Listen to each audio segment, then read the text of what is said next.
Institute. You know, normal human behavior just doesn't shift. I gotta stop you. Breaking news into the Fanfare newsfeed. This movie just moved into the third act. Okay, I don't know if you're ready for this one. President Trump just 7 minutes ago, and I'll read it because if I put the screen up, well, when I put this up, you're gonna disappear and your mic won't work. But I'll let. Oh boy! All right, you ready for this one? All right, here we go, everybody. Based on the ridiculous amount of publicity given to Jeffrey Epstein, I have asked Attorney General Pam Bondi to produce any and all pertinent grand jury testimony subject to court approval. This scam perpetuated by the Democrats should end right now. Oh man. Listen, I grew up. I was born in the late '70s. Grew up in the '80s, and when Dad gave you that look in church, you knew you were going to get it when you got home. you knew. Oh, we got carried away in church today. You know, I picture Trump with his phone in his hand, just laughing his butt off, looking at his team like, look, everybody's going to lose their damn mind right now. Watch this. You know, and I can see it within the next few hours. This is what we're going to see, Barry. Is it coming or is it not coming? Is he saying it's there or is it not there? Let the man cook. And here's what I'll say. I'm actually, this is great because it reminded me of something important, Barry.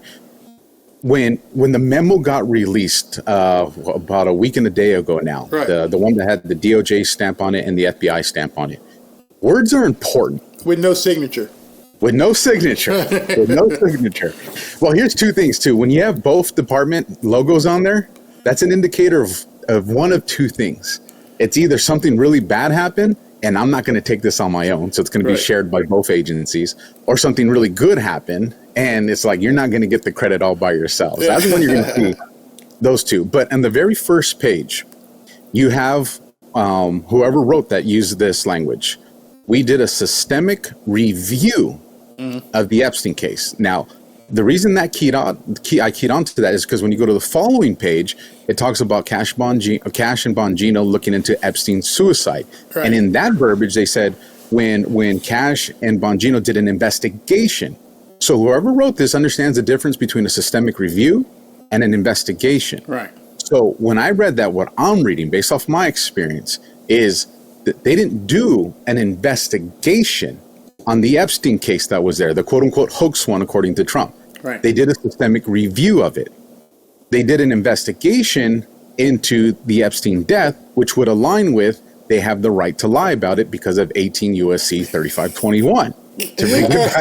Hold on, you got to stop there because there's still people in the chat right now. Oh, she was horrible. She lied. And again, I couldn't go deep into it like you're going in right now because I know a lot of people aren't ready for this kind of stuff. So what you just said, she's allowed to lie because of, go ahead, say it.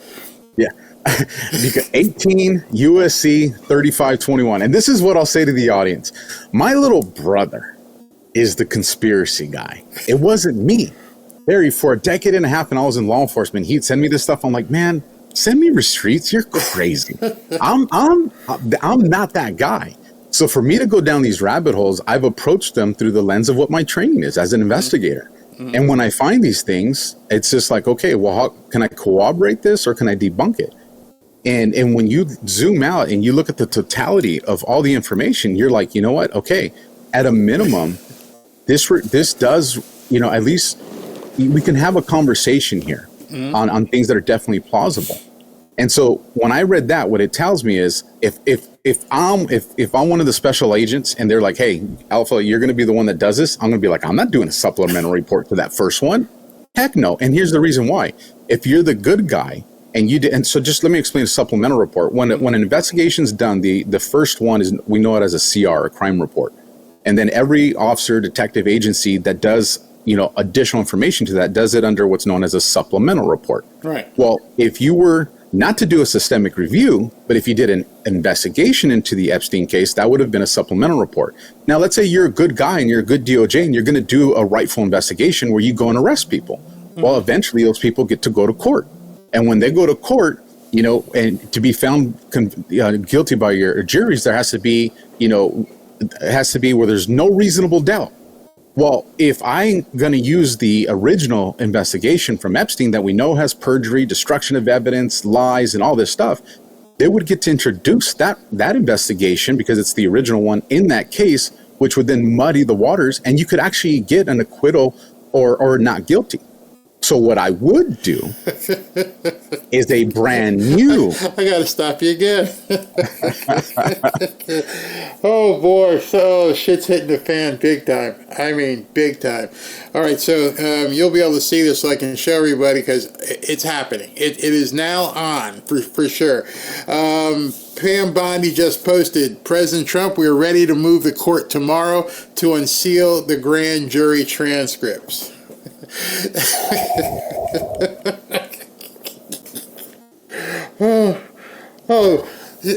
Okay, I got a question for you. Sorry to interrupt you, but explaining to people how this is a movie that they're watching, in a normal, if it just happened to happen, would she be able to move 2 minutes after the boss said this and then be in court tomorrow morning and be ready to go? There is not a chance, Barry. Not a chance. Especially at this, 9:21 on the East Coast right now? Heck no. Heck no. People's phones would be going off. Hey, bring everybody in here. How are we going to write to this? Hey, someone needs to get on the phone with the chief of staff. I need to be...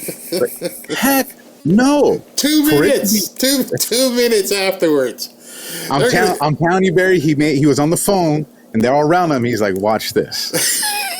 I'm going to pull the pin and roll it out there, okay? And right now, check the airports. Watch out what's going on, because if I can see it and you can see it, there are people right now going, oh, they've been working on this, huh? Yep.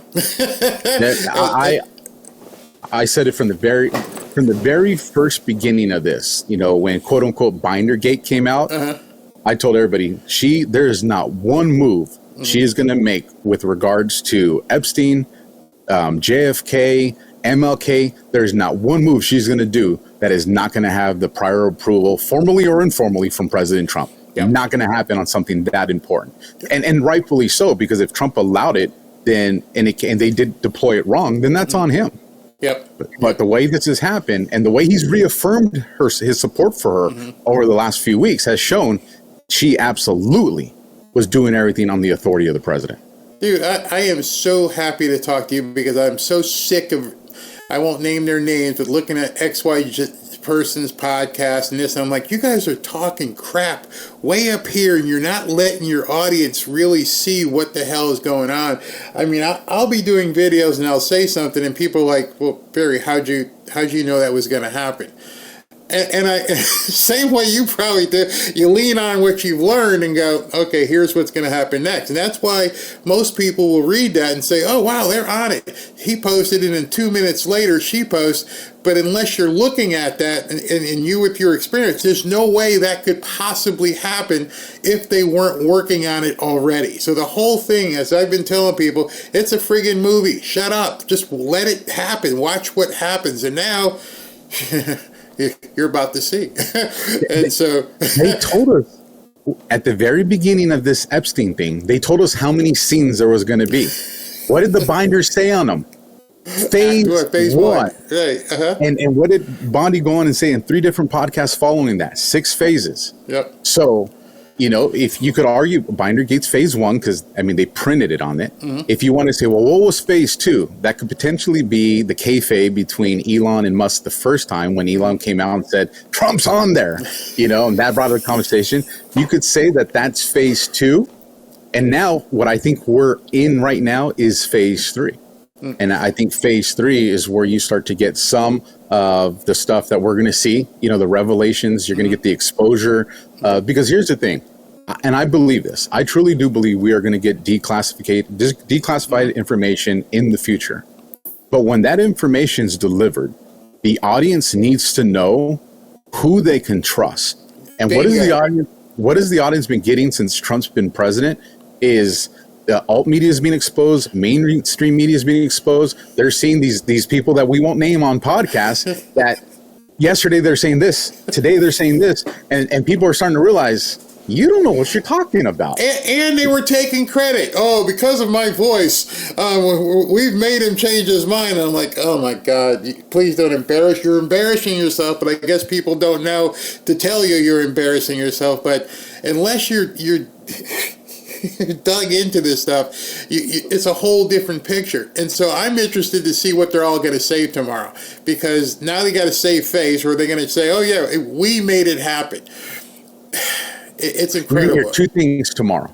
You're going to hear a group that says, we made this happen because we've been loud. And you're going to hear, and there's going to be a group of people that are going to say this: we don't care about showing us just we want investigations and we want arrests. There's going to be the group of people that are going to say, until this happens, Trump is a pedo. Trump is covering up. Trump is this. And they're going to continue to exploit that. And what I would tell the audience is, breathe.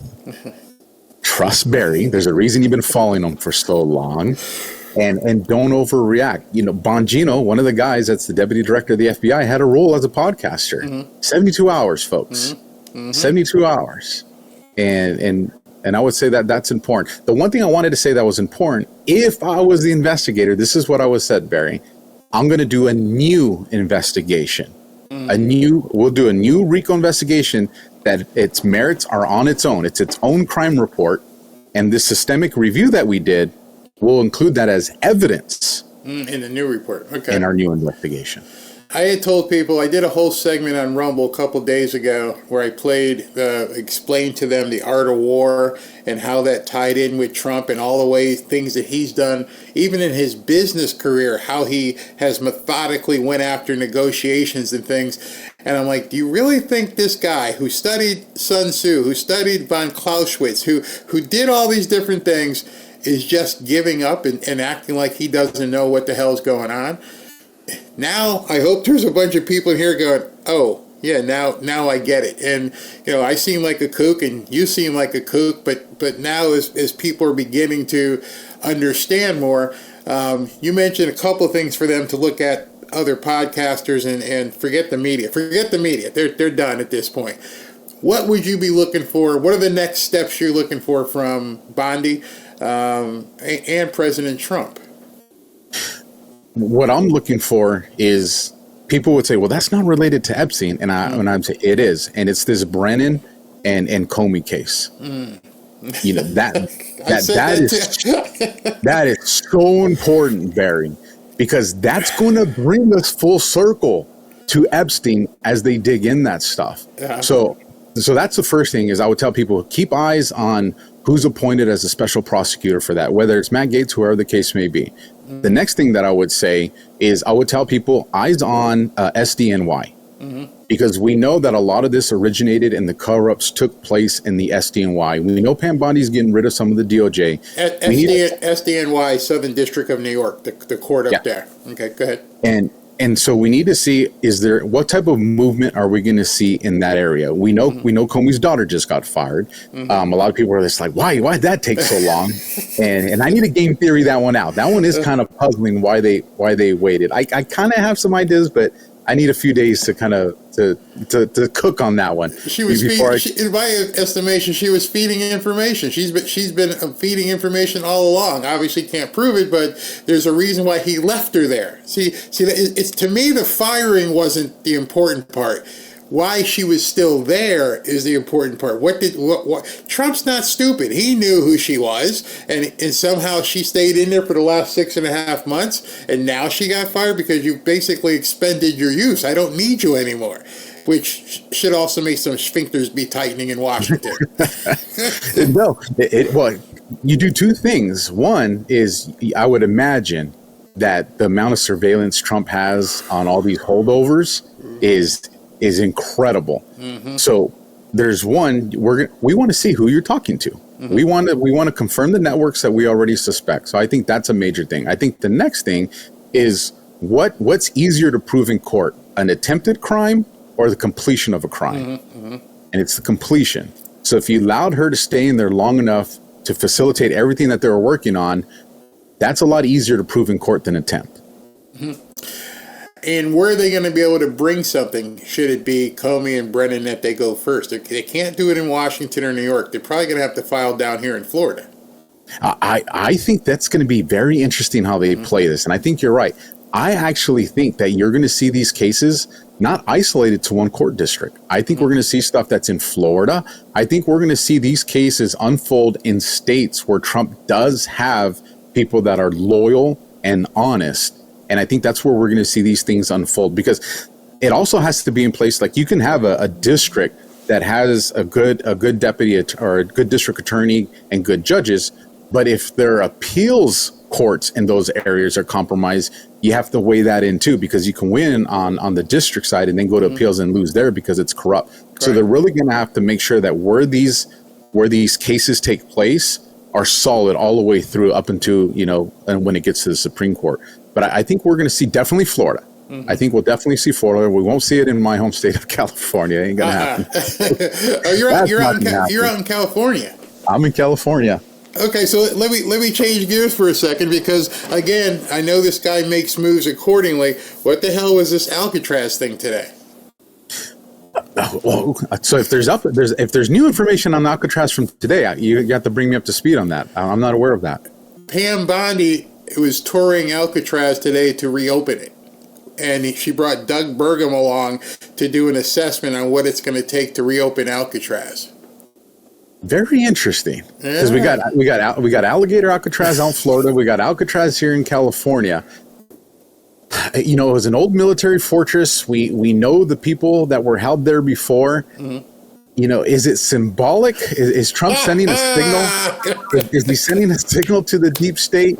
Listen, I've had the opportunity to visit that place a few times, and unless you do some major refurbishing, I don't know how confident I feel about housing, the worst of the worst there. So I think it's more of a symbolic move. This guy puts out so many. See, I mention to people all the time when I do my videos, he puts out so many comms. You have to just try and see what he's saying, who he's saying it to, and it's almost masterful, because it does tie into that thing that you and I used to read, because the moves and things he says are pretty much echoed from the stuff that we read a long time ago. And so now here we are, and I personally have said down here that they didn't build or renovate or whatever they did to alligator Alcatraz just for the illegals.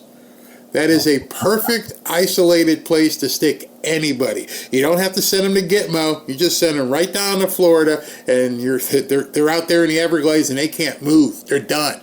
And it also keeps the press away, because you just can't show up.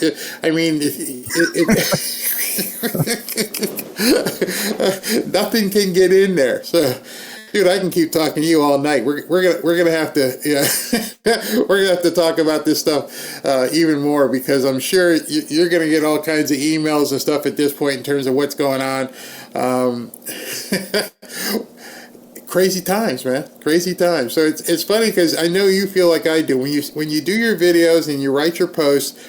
You're telling people what to look for. So tomorrow you said, listen to what the different things people are going to say. Let me ask you this. I won't talk negative about anybody, but let's talk positive. Who have you seen out there that you would recommend people need to check him out because, or her, and they're giving out, good information? I would say one, and he's a big name, but he put a post out. My days are blending, Barry. I don't know if it was last night or this morning, but it was General Flynn. And he did what should be happening. He expressed the urgency and importance of the Epstein case, but in the same breath, he also expressed the importance of the support and loyalty to President Trump. People read that wrong. People completely... They absolutely did, Barry. I've had him on the show twice. I know you had him. Have you talked to Patrick Byrne? I have. Those two guys right now... I like how you said that. I have. and just stopped. Because when I was talking to Patrick, I was like, oh, man, you know a lot more than you're willing to say right now. Huh? Yeah. I can't go there yet. I expect if this thing goes the way we think it may go, a lot of people are going to reemerge and come to the forefront, because if it becomes safe for them to stick their heads out there, I think they're going to talk. I think people are waiting. There's people in the wings just waiting for the opportunity to go, here you go. And all I can say is, Alfredo, enjoy the show, man. Thanks for having me, Barry. And if the audience get big bags of popcorn, because it's funny. I'm getting posts here from other YouTubers who are now breaking the news when the hey, go ahead and get your clicks, man. Okay, just go ahead. Dude, you got to come back on. love to have you. Thank you. And are you? We want people. I got your X handle here. We want them to go there to check you out. Where do you want people to go? If you want to get in the trenches of the information war with me, if you want to get your boots dirty, you guys can follow me on X at XAlphaWarriorX. If you want to just listen to me talk on my perspective on some things or the people I interview, you can go find me on Rumble at The Alpha Warrior Show. Great, man. Great talking to you. I love talking to people where I can just open up and just have that kind of conversation, because it's so hard, because within about a 2-minute thing, you can tell, this person doesn't really know. and it just made me feel so comfortable. Wait a minute, I'm getting people are saying I'm getting texts from our mods going, people love Alfredo. Good, because he's talking honest, open, and you guys can actually hear the real scoop as to what the heck is going on, rather than, okay, I'm gonna make you blush here, brother. I know you're Hispanic, you got a little bit darker skin like me, but he goes, the older ladies are oohing and ahhing over you. He's married, okay. Y'all gonna get me in trouble. Alfredo, thank you very much. Have a great. Wait, you're in California, so it's only like dinner time for you right now. Yeah, 6:36. So the last thing I would say, Barry, is is faith in God, trust in your president, people. Yeah, absolutely. Very great closing words. All right, thank you very, very much. Going to get you on again soon. These people are loving you, brother. Thanks for having me, Barry. All right, everybody.